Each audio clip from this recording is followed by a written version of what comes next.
येते का लक्षात? आपण आधीच बघितलं ना, होणारे सगळे प्रॉफिट आणि सगळे लॉस एकट्या ओनरचेच असतात.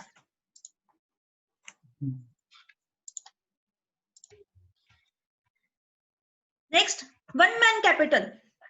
The capital required by sole proprietorship form of business organization is, काय लिहिलंय पुढे? गौरी वाचते, काय लिहिलंय?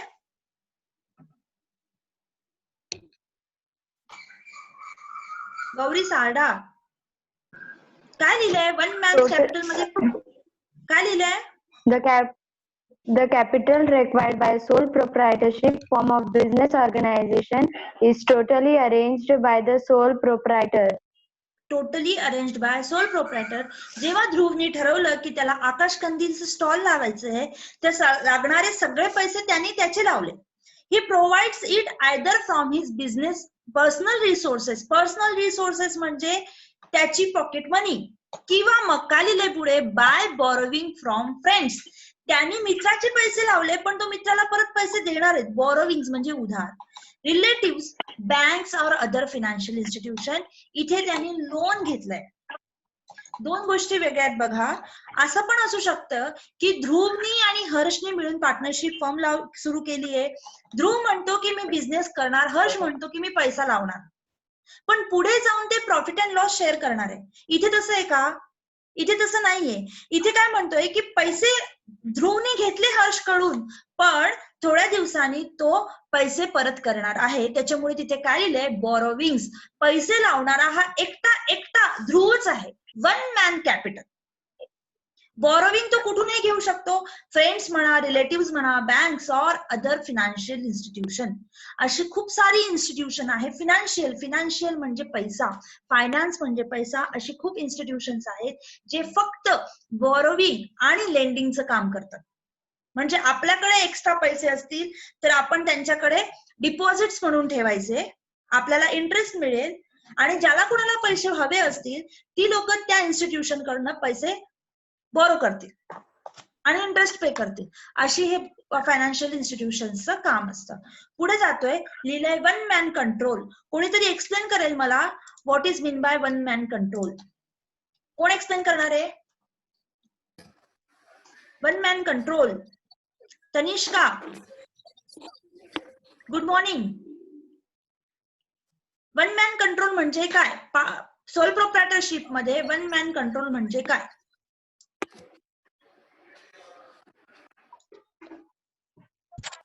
नाही माहिती का? प्रथमेश गायब. देवश्री. मॅम, जिथे एखाद्या बिझनेस एकच व्यक्तीचा कंट्रोल असतो, लाईक तोच व्यक्ती सगळं हँडल करणार आणि तोच व्यक्ती बिझनेस पण कंट्रोल करणार. बरोबर. तेव्हा डिसिजन्स पण तो घेणार. सगळे बिझनेस डिसिजन जेव्हा सोल ट्रेडर घेतो तेव्हा त्याला काय म्हणतो आपण? One man control. प्रथमेश, कळालं का तुला? Prathamesh, good morning.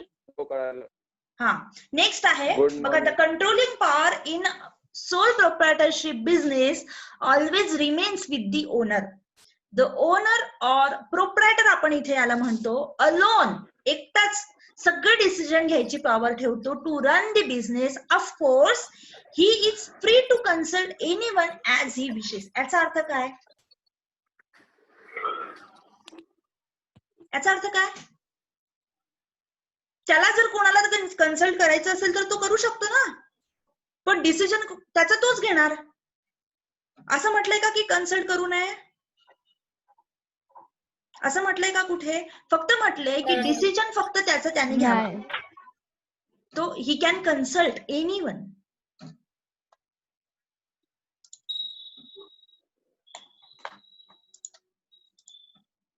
Unlimited liability. The liability of sole proprietor is unlimited. काहीही करून घेतलेले borrowings परत करावेच लागतील. This implies that in case of loss, the business assets along with personal property of the proprietor shall be used to pay the business liability. बघा, इथे दोन प्रकारच्या लायबिलिटीज दिसतात, एक पर्सनल आणि एक बिझनेस लायबिलिटी. म्हटलंय की पर्सनल असेट्स, बिझनेसच्या असेट्स बरोबर पर्सनल असेट्स पण माणसाला लायबिलिटी पे करण्यासाठी वापराव्या लागतील. जसं की आपण ते वडापावचं एक्झाम्पल घेतलं होतं, किंवा तुमच्या अकाउंट्स मध्ये एक समोसा वेंडरचं एक्झाम्पल चालू आहे. त्या काकांनी समोसा विकायचं काम सुरू केलं आणि समोसा विकण्यासाठी काय काय असेट्स त्यांना पाहिजे असतील त्या त्यांनी विकत घेतल्या. समोसा विकण्यासाठी काय कढई, काय ती शेगडी आणि तेल. प्लेट्स, ह्या सगळ्या त्यांच्या बिझनेसच्या असेट्स आहेत. पण प्रॉब्लेम असा झाला की लॉस व्हायला लागला बिझनेसमध्ये आणि लायबिलिटीज वाढली. लायबिलिटीज वाढली तर सगळ्यात आधी काकांना ती लायबिलिटी पे करायची आहे. मग सगळ्यात आधी काका काय कुठनं आणतील पैसे? तर ज्या बिझनेसच्या असेट्स आहेत, बिझनेसच्या असेट्स म्हणजे ह्याच ज्या आपण डिस्कस केल्या, त्या विकायला काढतील. बरोबर का? कारण बिझनेस बंद करायचा ना आता, कारण लॉस होतोय. ती विकून पैसे पे करतील, पण तरीही जर पैसे सफिशियंट नाही झाले तर मग आता घरातल्या वस्तू विकायला काढतील. That is personal assets. पण काहीही करून एकट्या त्या माणसाची जबाबदारी आहे की सगळ्या लायबिलिटीज पे करायची. म्हणून म्हटलंय की personal liability of soul trader is unlimited.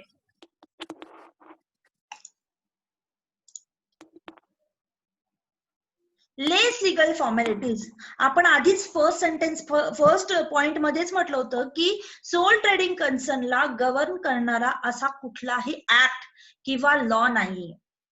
असं बघितलं होतं का? हा. मग काय गव्हर्न करतं? कोण गव्हर्न करतं? ओनर. आपण काहीतरी नवीन वर्ड तिथे बघितला होता. लँड हा, लँड लॉ ऑफ लँड असा आपण वर्ड बघितला होता की कुठलाही स्पेसिफिकली ऍक्ट सोल ट्रेडिंग कन्सर्नला गव्हर्न करत नाही. पार्टनरशिप जर म्हणायला घेतलं तर पार्टनरशिपला गव्हर्न करणारे ऍक्ट आहेत ज्याला म्हणतात पार्टनरशिप ऍक्ट. कंपनी म्हटलं तर कंपनीला गव्हर्न करणारे ऍक्ट आहेत कंपनीज ऍक्ट. पण सोल ट्रेडिंग कन्सर्नला गव्हर्न करणारा असा कुठलाही स्पेसिफिक ऍक्ट नाहीये. लॉ ऑफ लँड नुसारच त्याचे रूल्स ठरतात. त्याच्यामुळे इथे कुठेही फॉर्मॅलिटीज नाहीये. सॉरी, मी डिस्कनेक्ट झाले होते बहुतेक. आवाज येतोय सगळ्यांना? एक डिस्कनेक्ट झाले होते. तर आपण डिस्कस करत होतो की पार्टनरशिप जर करायची असली आणि मोठा बिझनेस आहे, ध्रुव आणि हर्ष म्हणतात की पार्टनरशिप करू, तर त्यांना काहीतरी कुठेतरी टर्म्स अँड कंडिशन्स लिहून ठेवाव्या लागतील. कारण उद्या जर झालं तर ध्रुव म्हणेल माझं हे खरंय, हर्ष म्हणेल माझं हे खरंय, तर कुठेतरी असं लिखित असायला पाहिजे की नेमकं काय डिसाईड झालं होतं. बरोबर का? आणि हेच पार्टनरशिप ऍक्ट असं म्हणतो की जेव्हा दोन लोक मिळून पार्टनरशिप करतात तेव्हा त्यांनी कुठेतरी लिहून ठेवायला पाहिजे, अग्रीमेंट करायला पाहिजे. रेंट अग्रीमेंट असतं माहिती का? काय अग्रीमेंट? की मी तुम्हाला एवढे पैसे देणार, ह्या अमाऊंटला हा फ्लॅट मी विकणार. असं विकणार नाही ग, भाड्याने देणार. भाड्याने देणार. सॉरी. काय आहे, जर टेनंट आणि ओनर, लँडलॉर्ड असे दोन लोक असतात rent agreement, rent related transactions मध्ये रेंट ठरलं 25,000 आणि हे त्यांचं ओव्हरलीच ठरलंय आणि टेनंट काय करतोय, प्रत्येक महिन्यात 23,000च पाठवतोय. केस कोर्टात गेली, लँडलॉर्ड म्हणतो 25,000 ठरलं, टेनंट म्हणतो 23,000 ठरलं. कोर्ट काय म्हणेल? कोर्ट कोणाचं ऐकेल? कोर्ट क्या मागता है? सबूत. कोर्ट म्हणेल कुठे लिहिले 23,000, कुठे लिहिले 25,000? म्हणून लँडलॉर्ड काय म्हणतो की बाबा उद्या जाऊन काही आपल्यामध्ये मिसअंडरस्टँडिंग होऊ नये त्याच्यासाठी ते आपण आधीच लिहून ठेवूया. त्यालाच काय म्हणतात? अग्रीमेंट. अग्रीमेंट जर तुम्ही कधी वाचलं चुकून माकून तर त्यामध्ये तुम्हाला खूप साऱ्या टर्म्स अँड कंडिशन्स दिसतील. जर फर्निश्ड असेल फ्लॅट आपला तर फर्निचरची काळजी टेनंटनी घ्यायला पाहिजे. वेळोवेळी 5 तारखेच्या आधी रेंट डिपॉझिट करा. अशाच खूप साऱ्या टर्म्स अँड कंडिशन्स त्यामध्ये असतात. Same to same terms and condition partnership firm मध्ये पण असतात, कारण त्यामध्ये 2 पेक्षा जास्त लोक असू शकतात, म्हणजे एकापेक्षा जास्त लोक असू शकतात आणि त्याच्यामुळे त्यामध्ये भांडण होण्याचे चान्सेस जास्त आहे. पण सोल ट्रेडिंग कन्सर्न मध्ये असं काही नाही. सोल ट्रेडिंग कन्सर्न मध्ये ध्रुव एकटा माणूस स्वतःशीच भांडू शकत नाही. स्वतःशीच भांडण होतं का कधी? मी आज स्वतःशीच भांडलो. हा अर्णा, भांडते का तू कधी स्वतःशी? नाही. त्यामुळे इथे सोल ट्रेडिंग कन्सर्न मध्ये त्या मानाने फॉर्मॅलिटीज कमी आहेत. ठीक आहे, नेक्स्ट बघतोय आपण.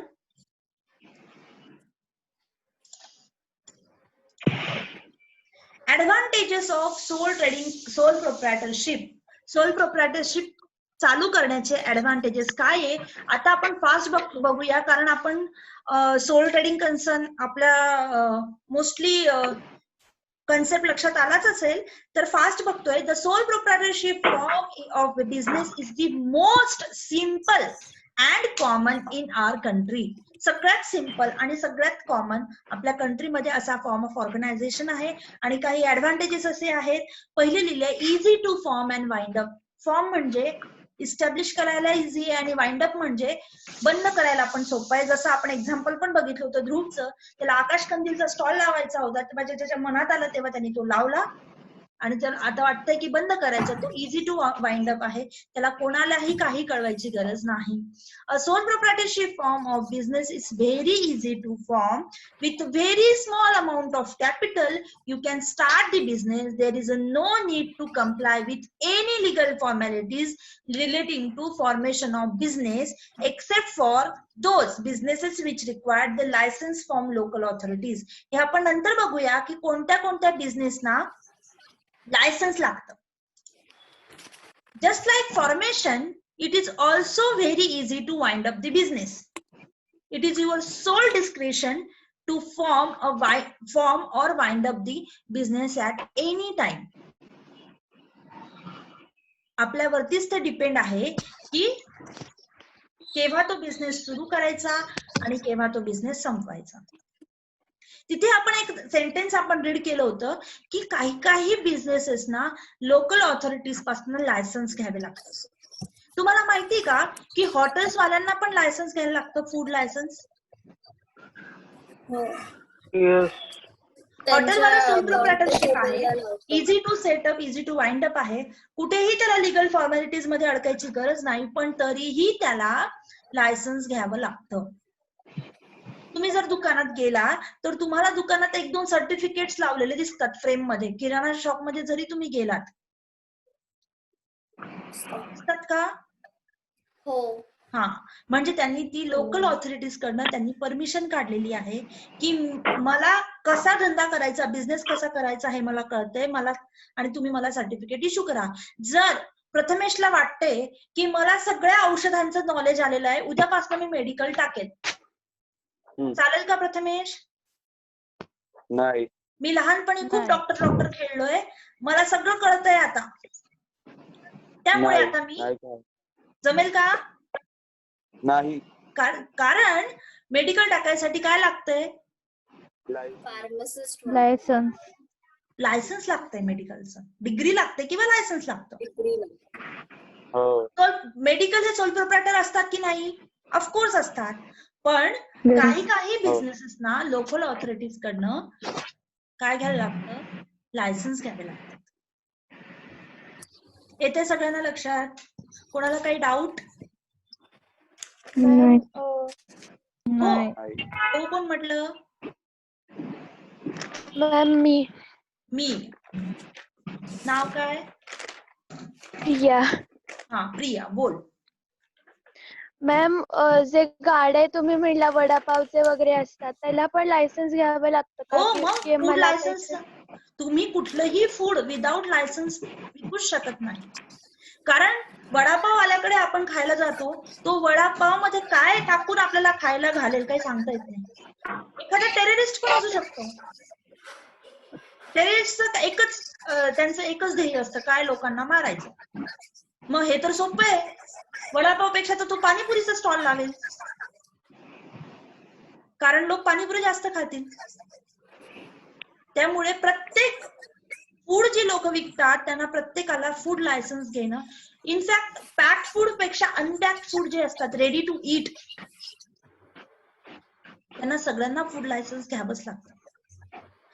असं पण असू शकतं की कोणीतरी बिझनेस सुरू केला, त्याला माहितच नाही फूड लायसन्स घ्यायला, पण जेव्हा गव्हर्नमेंटला लक्षात येईल, गव्हर्नमेंटच्या माणसाला जेव्हा लक्षात येईल की हा विदाऊट लायसन्स विकतोय, मग त्याला पकडून देतील, त्याचं सामान जप्त करतील, त्याला पनिशमेंट होईल, कारण लॉ ऑफ लँड आहे, तुम्ही घ्यायलाच पाहिजे, तुम्हाला माहित असू दे किंवा नसू दे.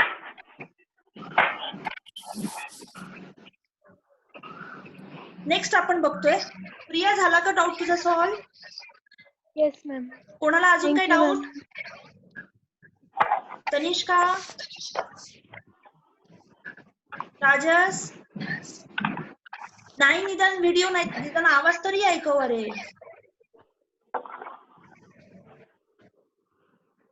राजस,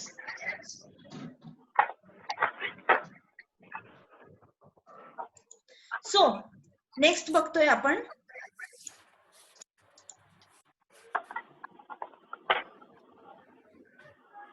डायरेक्ट मोटिवेशन. डायरेक्ट मोटिवेशन कसं असेल?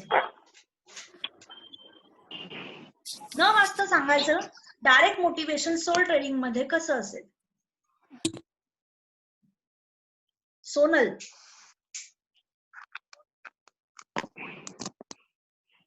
मॅम नाही माहिती. हा, सोल ट्रेडिंग नाही आणि माहिती मॅम. डायरेक्ट मोटिवेशन आणि सोल ट्रेडिंग हे कनेक्ट करायचे कसे करणार?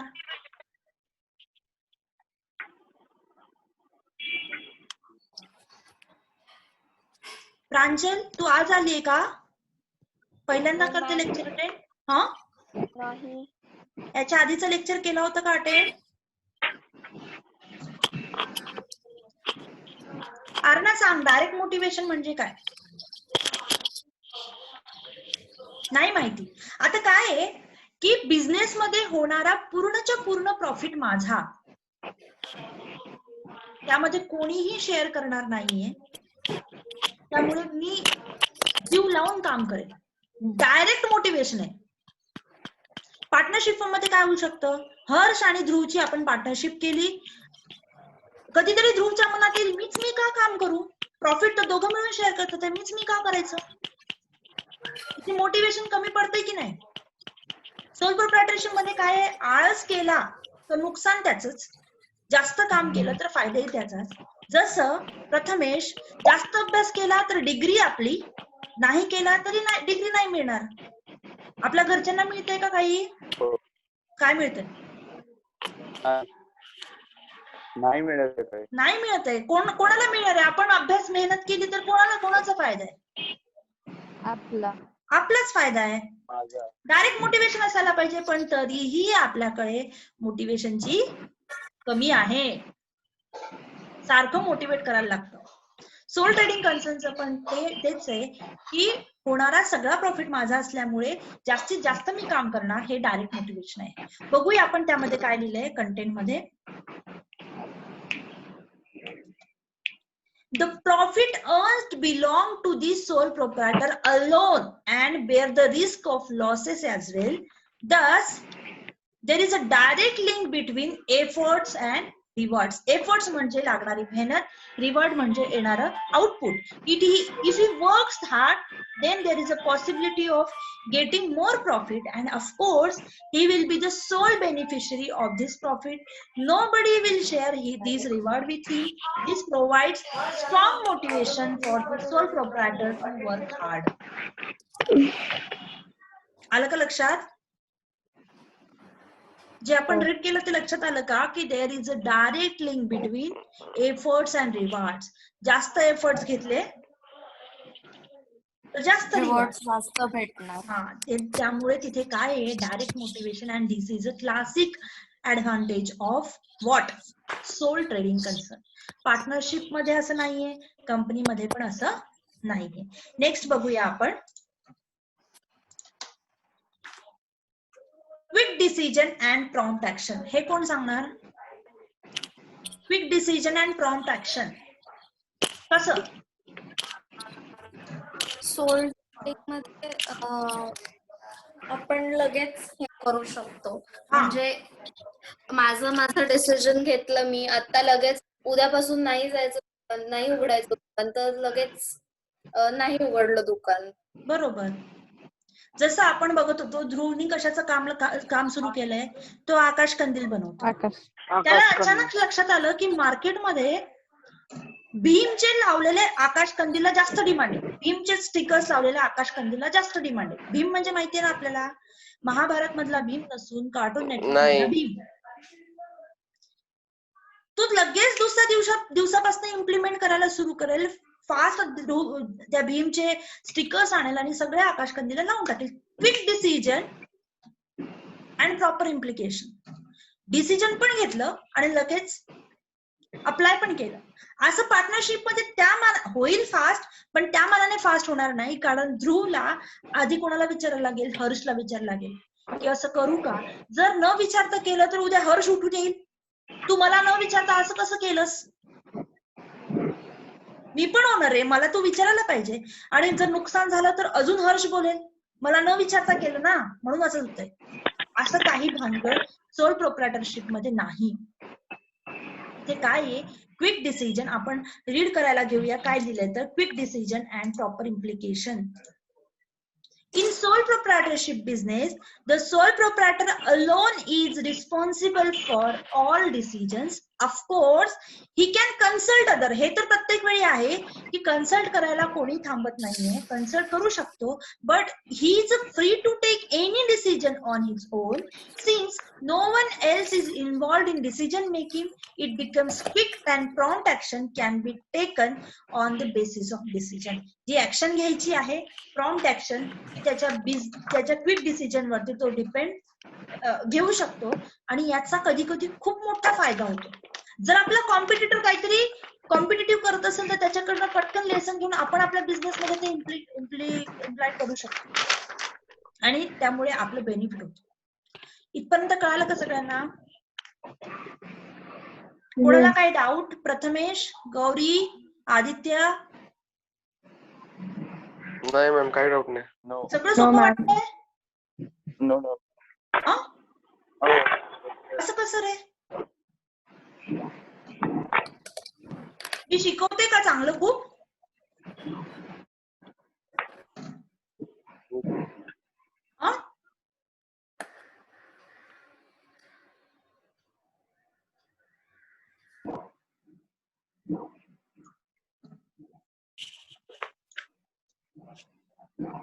सो थांबायचं इथे. आता उद्या अकाउंट्स, सॉरी पुढचा लेक्चर अकाउंट्स. ठीक आहे, उद्या भेटूया. Yes ma'am. एसपीचं जर बुक डाउनलोड केलं असेल तर त्यामध्ये सोल ट्रेडिंग कन्सर्नचा जो पॅरा आहे, आपण टॉपिक नंबर 2 पासून सुरू केलंय, फॉर्म्स ऑफ बिझनेस ऑर्गनायझेशन. त्याचं नाव आहे जॉईंट स्टॉक कंपनी. त्यामध्ये इंट्रोडक्शन मध्ये आहे फॉर्म्स ऑफ बिझनेस ऑर्गनायझेशन. त्याच्यामध्ये सब पॉइंट आहे सोल ट्रेडिंग कन्सर्न, ते रीड करायचं. उद्या आपण सुरुवातीला थोडे क्वेश्चन आन्सर्स घेऊया आणि मग उद्या उरलेले ऍडव्हान्टेजेस आणि डिसएडव्हान्टेजेस बघूया. उद्या आपलं सोल ट्रेडिंग कन्सर्न संपून जाईल आणि आपण परवापासून पार्टनरशिपला सुरू करू. ठीक आहे? Okay ma'am. चलो बाय बाय, टेक केअर. पावसात भिजू नका, बाहेर पडू नका, चक्रीवादळ येणार आहे. Ma'am. Yes ma'am. Bye. Bye bye.